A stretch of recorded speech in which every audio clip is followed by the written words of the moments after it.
Hello students, I hope आप सब ठीक होंगे। आइए अब हम आगे क्वेश्चंस करते हैं। ये हमारा यूनिट 1 है, इंट्रोडक्शन टू आईटीज़। इंट्रोडक्शन टू आईटीज़ हमारे चैप्टर का नाम है।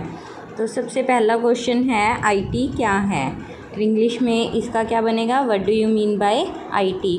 आईटी की फुल फॉर्म क्या है, इंफॉर्मेशन टेक्नोलॉजी। 21वीं शताब्दी में आज इंफॉर्मेशन टेक्नोलॉजी ने दुनिया को एक तरह से बदल कर रख दिया है। कैसे बदल कर रख दिया है, हमारी लाइफ में कोई भी चीज़ ऐसी पॉसिबल नहीं है जो आईटी के बिना हो। हमारी जो दुनिया है वो आईटी में बांध कर रखी हुई है।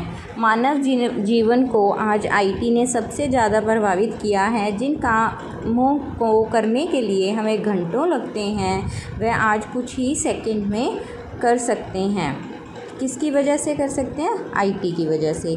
आईटी की मदद से हम डाटा को इंफॉर्मेशन में बदलते हैं। कैसे बदलते हैं, जो आईटी में हम क्या यूज़ करते हैं, डिवाइसेस, कंप्यूटर डिवाइसेस का यूज़ करते हैं।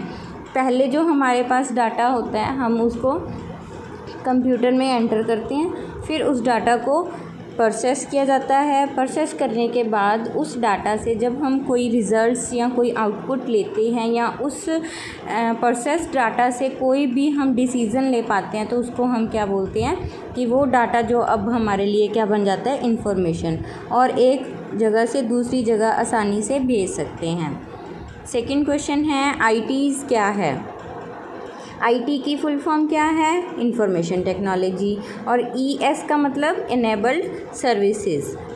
तो आईटीज़ की फुल फॉर्म क्या हुई, इंफॉर्मेशन टेक्नोलॉजी इनेबल्ड सर्विसेज। यह सर्विस किसी भी बिजनेस ऑर्गेनाइजेशन के काम को आसान और एफिशिएंट बना देती है।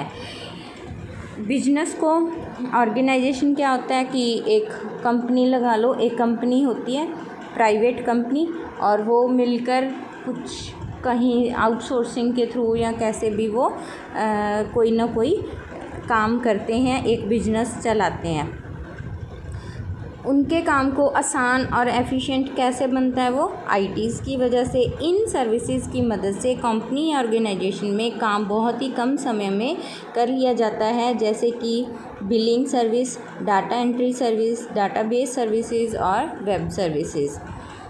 नेक्स्ट है, बीपीओ सर्विस से आपका क्या मतलब है। बीपीओ की फुल फॉर्म क्या है, बिजनेस प्रोसेस आउटसोर्सिंग। जब एक कंपनी अपने सारे काम खुद नहीं कर पाती तब वो दूसरी कंपनीज की हेल्प लेती है जिन्हें वो काम करने के लिए वो महारत हासिल हो। मतलब जो जिस काम करने में एक्सपर्ट हो उसको हायर कर लिया जाता है। हायर का मतलब क्या होता है कि उनसे उतना काम ले लिया जाता है और उस काम के बदले में उनको पैसे दे दिए जाते हैं। इसकी बजाय कि उनको अपने पास रखा जाए या उनको पक्की नौकरी दी जाए कि वो काम पे लगे रहेंगे, उनका काम हो चाहे ना हो, सैलरी देनी पड़े, उसकी बजाय क्या करती हैं कंपनीज, जितना काम होता है वो अपना जो एक्सपर्ट होते हैं उनसे काम करवाया और सिर्फ उतने ही पैसे दे देते हैं।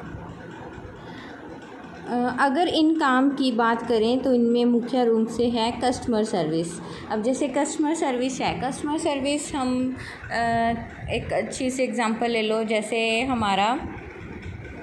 हम फ़ोन यूज़ करते हैं, हमारे नेटवर्क में कोई प्रॉब्लम आ गई या हमारे कोई डिवाइस में कोई प्रॉब्लम आ गई तो हम क्या कस्टमर केयर पे फ़ोन करते हैं। कस्टमर केयर पे हमें क्या वो बता देते हैं या सोल्यूशन कर देते हैं। अब वो रेगुलर जॉब भी है लेकिन वो क्या है, एक्सपर्ट होते हैं, किस चीज़ के, डिवाइसेस के या नेटवर्क के एक्सपर्ट होते हैं, तो वो हमें कस्टमर सर्विस दे देते हैं। टेक्निकल सपोर्ट होती है, बिलिंग सर्विस होती है। ऐसे जो काम हैं वो कहाँ होते हैं, बीपीओ में। बीपीओ की फुल फॉर्म क्या है, बिजनेस प्रोसेस आउटसोर्सिंग। अब आपको ये तीनों क्वेश्चन अपनी फेयर नोटबुक पे लिखने हैं और याद करने हैं। Thank you.